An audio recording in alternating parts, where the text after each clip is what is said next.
Tu te sens mal, tu es fatigué, confus, faible et tu remarques que tu n'es plus le même. Tu es même surpris car à ton âge, il ne te semble pas normal de te sentir ainsi. Alors tu fais ce qu'on nous a appris à faire. Tu vas chez le médecin, on te fait une prise de sang, tu attends quelques jours et tu retournes en consultation. Le médecin examine attentivement tes résultats, puis il te regarde avec un petit sourire qui se veut vraiment rassurant. Et il te dit enfin: tes analyses sont parfaites. Est-ce que cela t'est déjà arrivé? T'a-t-on déjà donné une explication à cette fatigue? Ou t'a-t-on simplement donné une tape dans le dos avec un repose-toi un peu plus? Donc, c'est le stress, ralentit le rythme. Ce qu'on ne te dit pas, et souvent parce qu'eux-mêmes l'ont oublié, c'est que si demain tu te réveillais avec la moitié de ton voltage cellulaire, il ne t'arriverait pas un malheur soudain, tu ne serais pas frappé par la foudre ni transformé en pierre. Tu continuerais à aller travailler, tu continuerais à parler avec ta famille, avec tes amis, mais tu cesserais peu à peu d'être toi-même. Tes décisions seraient plus lentes, tes émotions plus ternes et ta capacité à comprendre le monde deviendrait trouble. Et le plus inquiétant, c'est qu'en effet, tes analyses chimiques continueraient à sembler parfaites. Pourquoi? C'est très simple, parce que la médecine moderne est obsédée par les molécules, mais elle a complètement oublié l'électricité. Imagine que tu possèdes la voiture la plus chère du monde, un moteur d'une ingénierie parfaite, les sièges en cuir les plus fins que tu puisses trouver, et de l'essence de la meilleure qualité dans le réservoir. Mais la batterie est morte. À quoi te sert le moteur? Absolument à rien. C'est comme si tu n'avais qu'un tas de métal inerte. La médecine actuelle essaie de réparer la voiture en changeant les pièces ou en ajustant les niveaux d'huile, c'est-à-dire la chimie, alors que toi et moi savons que le vrai problème, c'est que cette voiture n'a pas d'étincelle. Il n'y a pas de flux.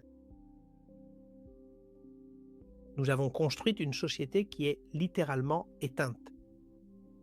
Nous vivons avec un brouillard mental, une fatigue chronique que nous acceptons comme si elle était normale, et une anxiété qui bourdonne en arrière-plan, comme si c'était un câble mal isolé. Et le pire, c'est qu'on nous dit que tout cela, c'est la génétique, mais ce n'est pas le cas. Souvent, c'est simplement que ton infrastructure électrique est dégradée. Tu es comme une magnifique ville dont les câbles sont rouillés. Les lumières clignotent, les feux de signalisation tombent en panne et le chaos s'empare des rues. Eh bien, aujourd'hui, nous allons essayer de briser ce paradigme. Nous allons arrêter de parler de biochimie pour commencer à parler de biophysique. Parce qu'aujourd'hui, tu ne vas pas seulement comprendre pourquoi il te manque l'étincelle, je vais te donner la boîte à outils complète pour que tu puisses réélectrifier ta propre cathédrale. Nous allons descendre à la cave, nous allons vérifier les câbles et nous allons lui rendre la puissance à ta vie. Pour comprendre pourquoi ton moteur ne démarre pas, nous allons voyager dans le temps jusqu'en 1939 et nous plonger dans un laboratoire à Plymouth, en Angleterre. Là-bas, deux hommes nommés Alan Hodkin et Andrew Huxley ont découvert quelque chose qui, des années plus tard, leur a valu le prix Nobel. Ils ont mesuré qu'un neurone au repos a une tension d'environ moins 70 millivolts. Et ici, faisons une pause, un arrêt sur le chemin, parce que j'imagine ce que tu es en train de penser. Si tu as suivi cette série, tu m'as entendu dire à plusieurs reprises que l'état de santé idéal est d'environ moins 90 millivolts. Et maintenant, il se trouve que je te parle de moins 70 millivolts pour le cerveau. Et ce n'est pas tout. Dans quelques minutes, je te parlerai aussi du docteur Jerry Tennant qui te parlera, ou t'a déjà parlé, de moins 25 millivolts. Qui a raison, ou pourquoi ces chiffres semblent-ils varier? Eh bien, permets-moi de t'éclairer car c'est ici que tout prend sens. Imagine que ton corps est une installation électrique de haute précision. Tous les appareils n'ont pas besoin de la même tension. D'abord, il y a les moins 90 millivolts, la batterie maîtresse. C'est le standard d'or, c'est la charge d'une cellule saine, jeune et pleine de vitalité. C'est le réservoir plein dont nous parlions en analysant l'Ayurveda et la biophysique. Ensuite viennent les moins 70 millivolts, qui agissent comme le déclencheur de la pensée. Le cerveau est une machine qui a besoin de rapidité, il fonctionne à une tension légèrement inférieure, moins 70 millivolts.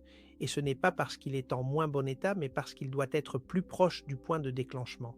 C'est comme un ressort qui n'est pas complètement comprimé afin de pouvoir sauter à la vitesse de l'éclair, à la moindre pensée.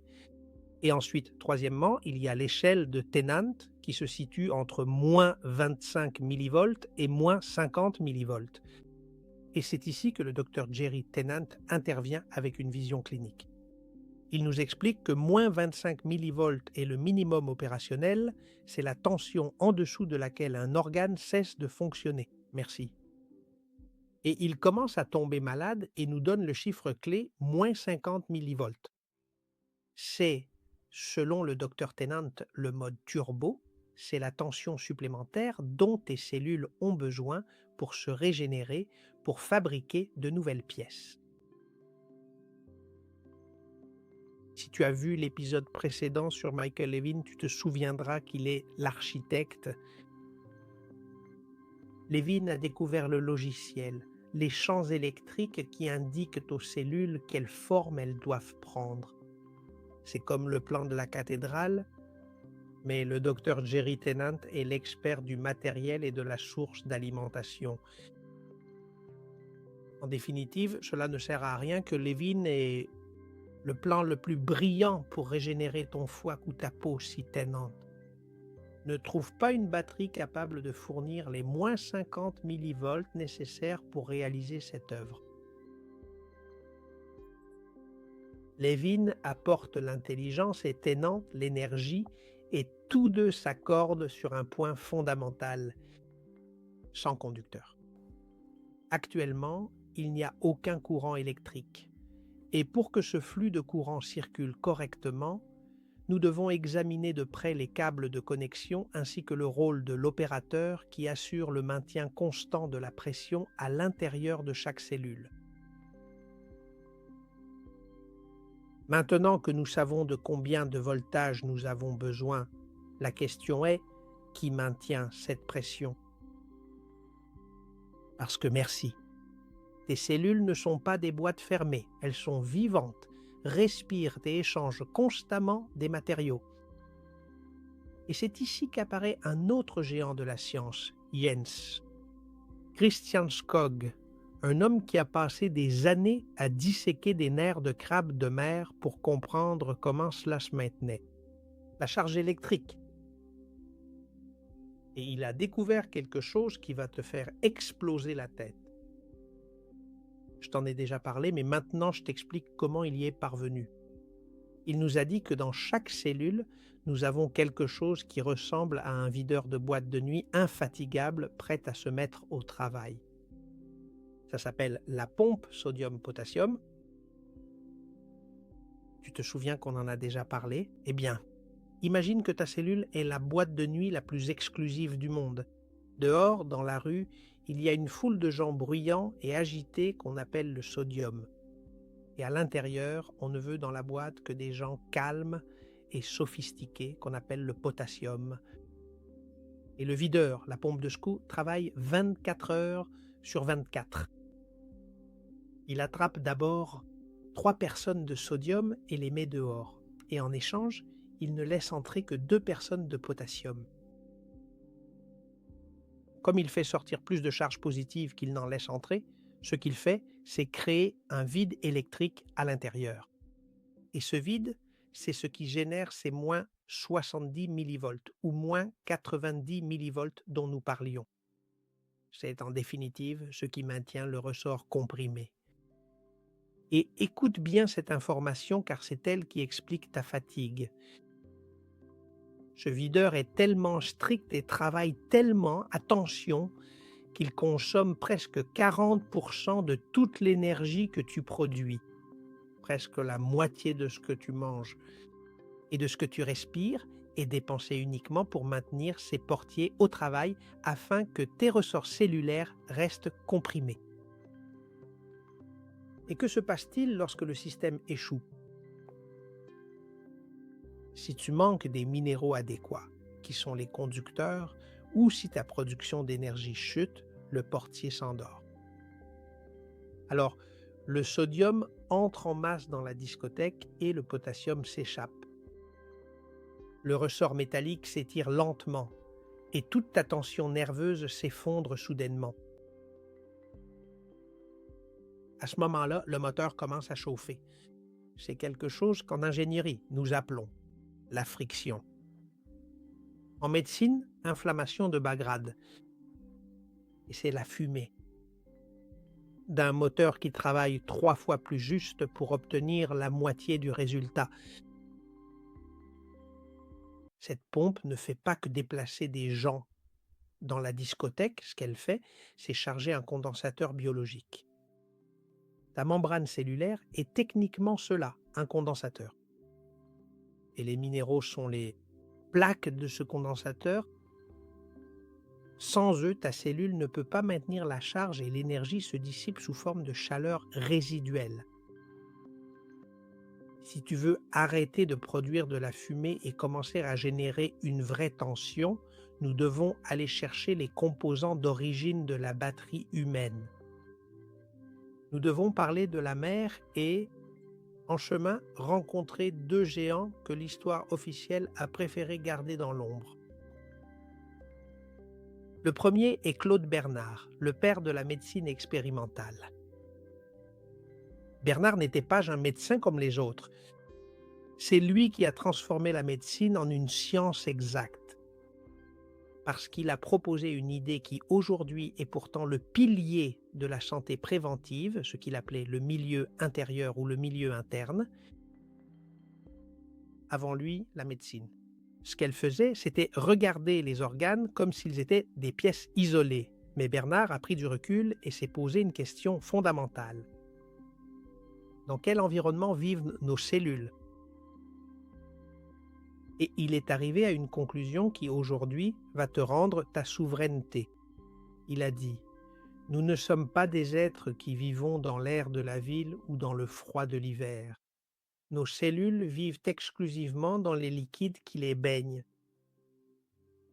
C'est-à-dire, nous sommes essentiellement un système fermé qui transporte son propre océan interne. » Sa phrase la plus célèbre résume toute notre liberté biologique.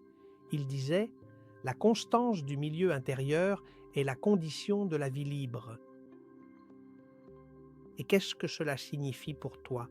Cela signifie que si l'eau de ton aquarium interne est stable et que sa tension est correcte, alors à l'extérieur, tu es libre.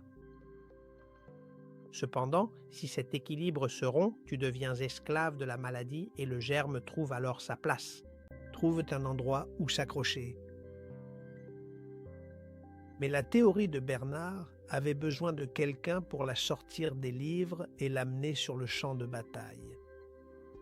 C'est alors qu'apparaît l'impressionnant professeur René Quinton, un physiologiste français doté d'une ténacité qui rappelait celle de Darwin.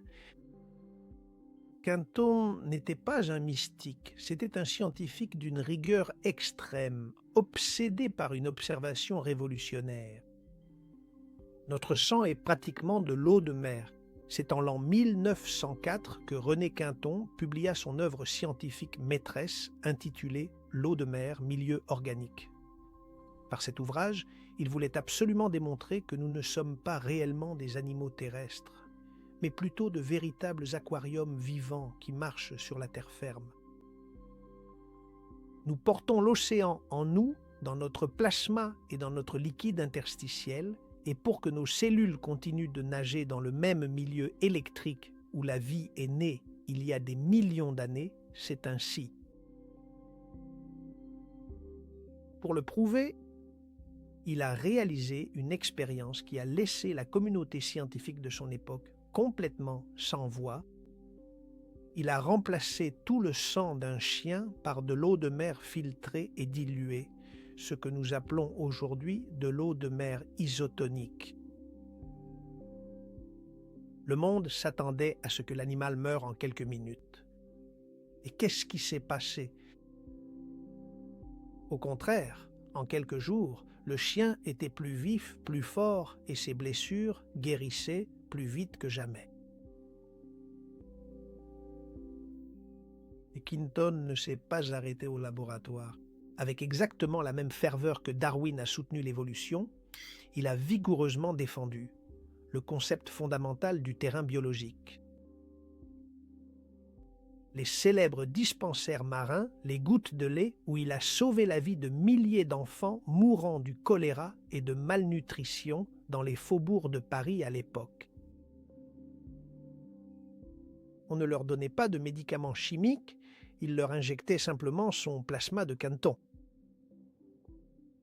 Et de cette manière, il parvenait à ranimer des corps que la médecine avait déjà déclarés cliniquement morts, simplement en leur rendant la conductivité naturelle ainsi que l'équilibre minéral de l'océan.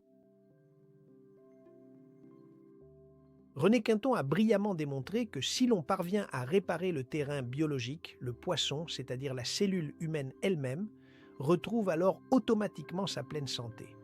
Cependant, le monde moderne est devenu un peu fou et s'est concentré presque exclusivement sur la théorie du germe de Louis Pasteur. Nous avons collectivement décidé de poursuivre sans relâche les microbes et d'ignorer totalement l'importance du terrain.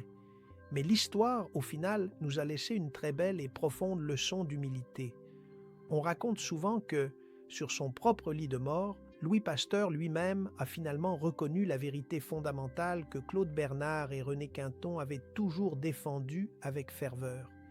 Et ses tout derniers mots, prononcés juste avant de mourir, furent les suivants. Bernard avait raison, le microbe n'est absolument rien, le terrain est tout. À la fin de sa vie, Pasteur a admis que si ton terrain, c'est-à-dire ta tension, était 92 minéraux et solide, aucun envahisseur ne peut faire tomber la cathédrale. Mais quand le monde a voulu s'en rendre compte, nous avions déjà décidé de regarder ailleurs. Et aujourd'hui, pour que tu retrouves ta tension de moins 70 millivolts ou même moins 90 millivolts, nous allons revenir aux enseignements de ces deux génies. Nous allons arrêter d'attaquer le poisson et nous allons nettoyer l'eau de l'aquarium. Allons-y. À parler de la matière première que Quinton a trouvée dans la mer et que nous allons maintenant récupérer. Si nous acceptons la thèse de Quinton selon laquelle notre intérieur est un océan, la question suivante est comment maintenir la qualité de cette eau dans un monde où les aliments sont vides et l'eau du robinet est morte? Quinton utilisait l'eau de mer directement, mais la nature, dans son infinie intelligence, a conçu un système de stockage et de concentration bien plus sophistiqué. Et c'est ici qu'entre en scène le véritable protagoniste de notre vidéo d'aujourd'hui, le fameux Simos ou mousse de mer, Chondrus crispus. Tu en as probablement entendu parler récemment sur les réseaux sociaux, mais la plupart des gens ne comprennent pas pourquoi il est vraiment spécial du point de vue de la biophysique. La mousse de mer n'est pas un super-aliment miracle en soi, c'est, techniquement parlant, un bioaccumulateur absolument génial, un véritable maître en la matière. Imagine que l'océan est comme une soupe remplie de fils détachés d'ions de magnésium, de potassium et de sodium dispersés. La mousse de mer agit comme une sorte d'éponge intelligente qui absorbe ces minéraux de la mer et, plus important encore, les intègre dans ce que nous appelons une matrice organique. Pourquoi cela est-il vital pour ta cathédrale?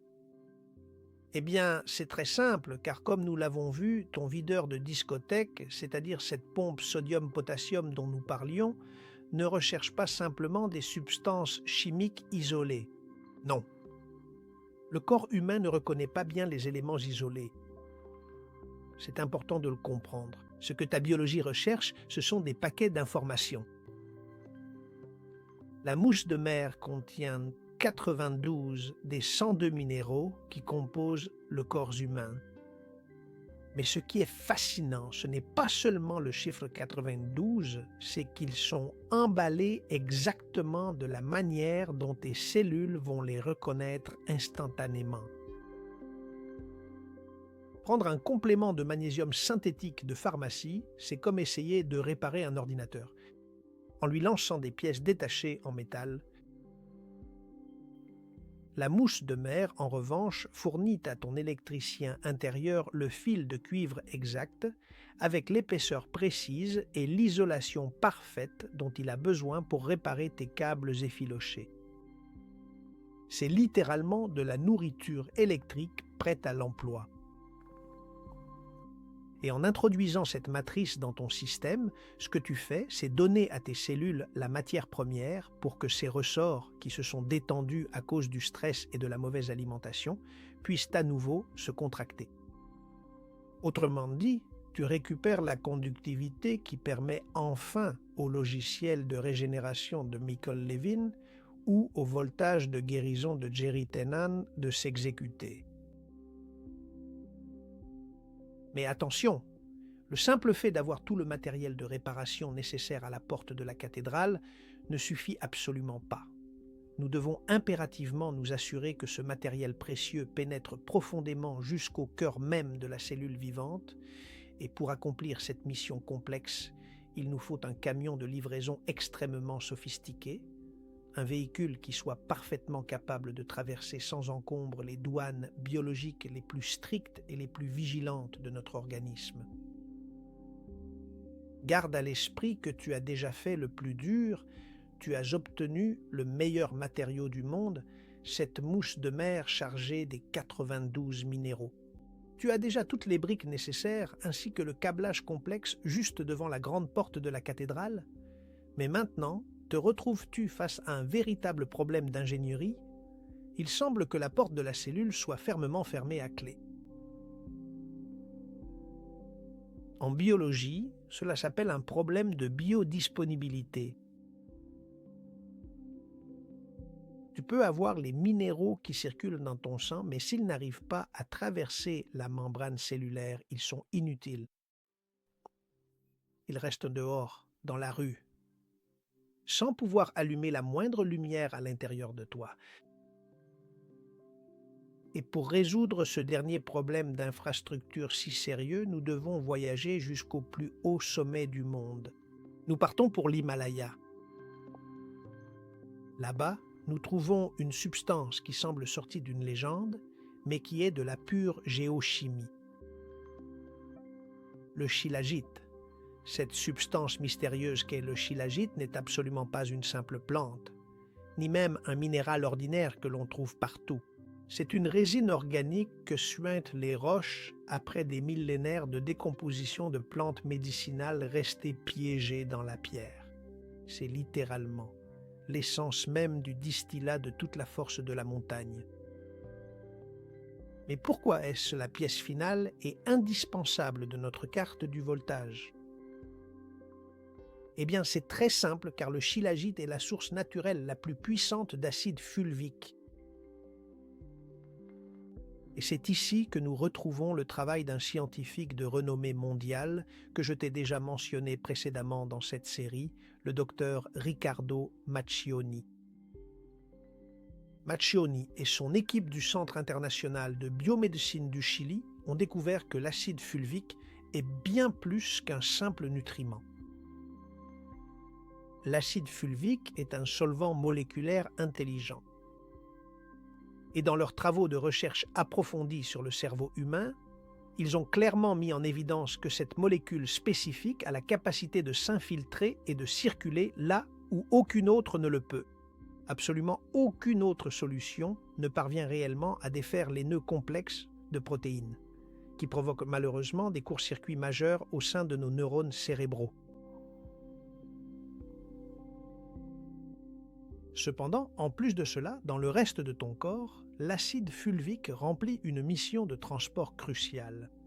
Il agit comme un ionophore maître. Si je devais l'expliquer à un enfant, je le raconterais ainsi.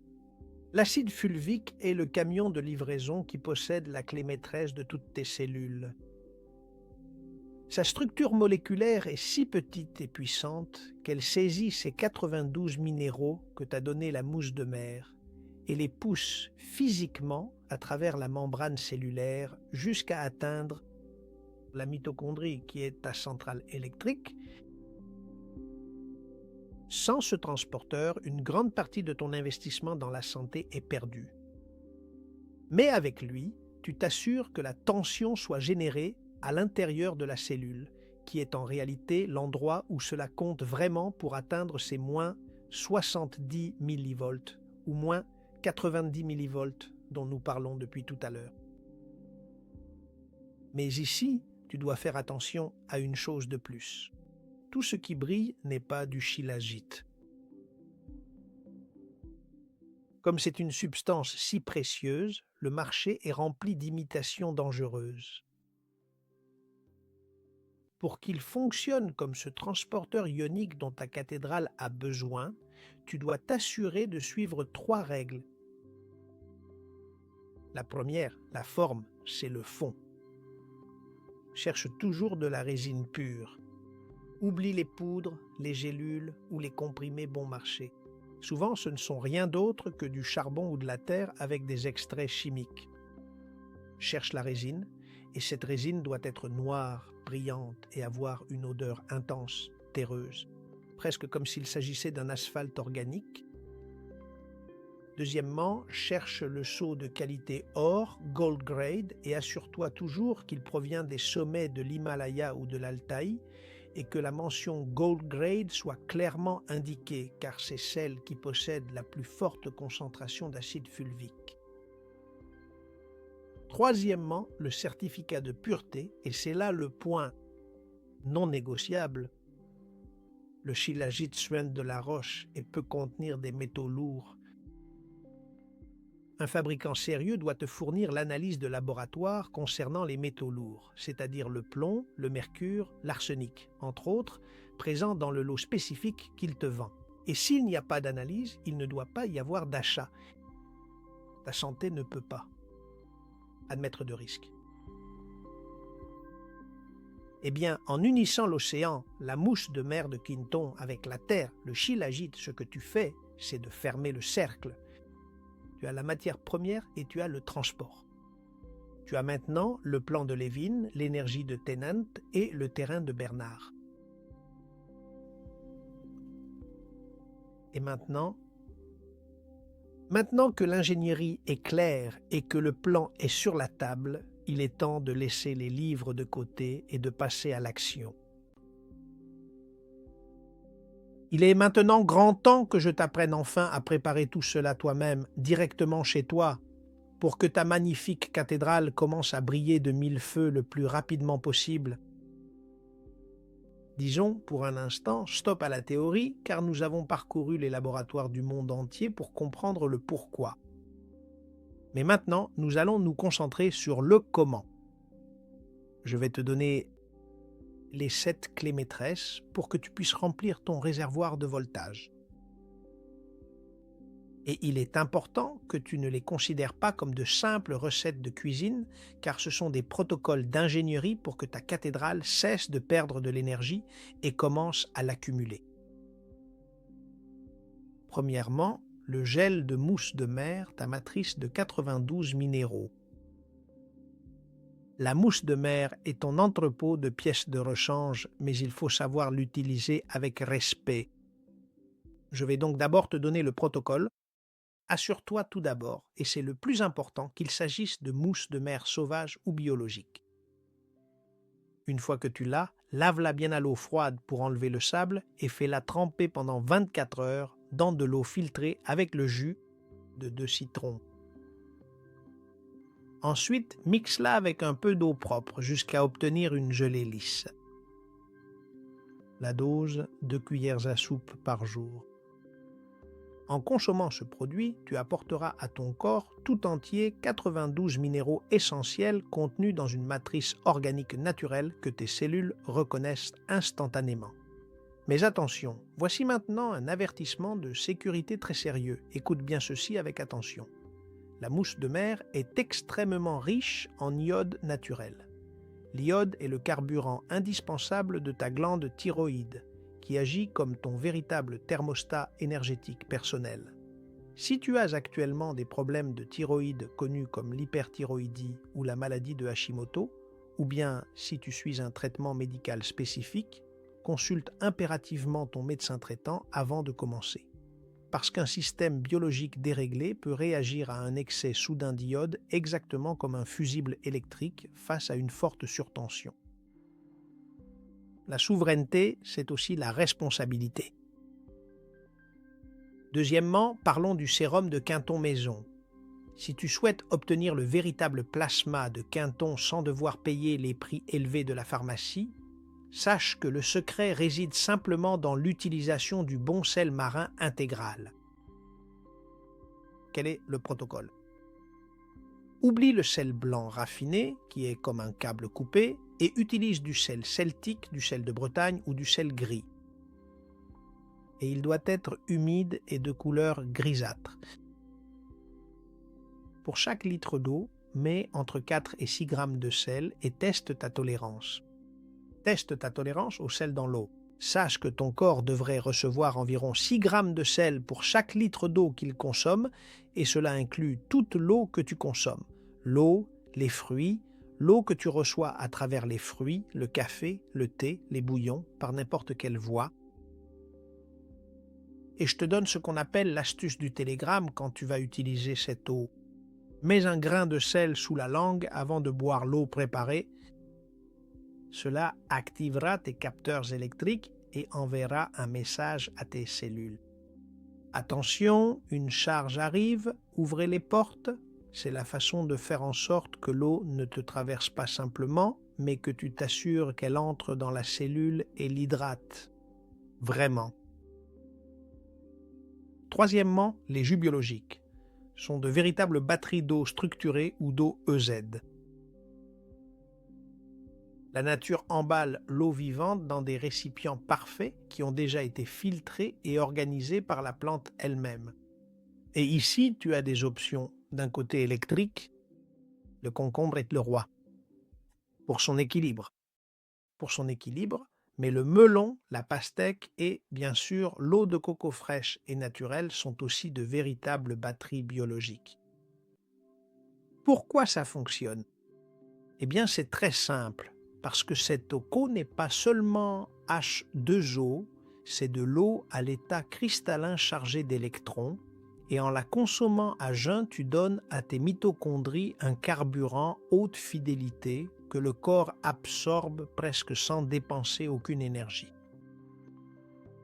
Le concombre ou la noix de coco ne sont pas seulement de l'eau, ce sont le système de livraison de potassium et de sodium le plus sophistiqué qui existe, car ils sont enveloppés dans l'information biologique que tu portes en toi. La pompe sodium-potassium de la discothèque la reconnaît instantanément. Quatrièmement, des infusions concentrées de plantes terrestres comme l'ortie et la prêle. Si tu vis loin de la mer, la solution se trouve dans les racines profondes. Quel est le concept derrière cela? Très simple. Pour extraire les minéraux de l'ortie ou de la prêle, une tisane de 3 minutes ne suffit pas. Nous avons besoin d'une infusion concentrée. Et que signifie concentré? Eh bien, cela signifie d'abord utiliser une quantité généreuse de plantes, environ 3 ou 4 cuillères à soupe par litre, et laisser infuser à couvert, dans l'eau entre 4 et 8 heures. Ce temps prolongé est ce qui permettra aux liaisons minérales de se rompre et de passer dans l'eau à l'état ionique. C'est un peu comme exploiter la plante pour en extraire ses minéraux terrestres.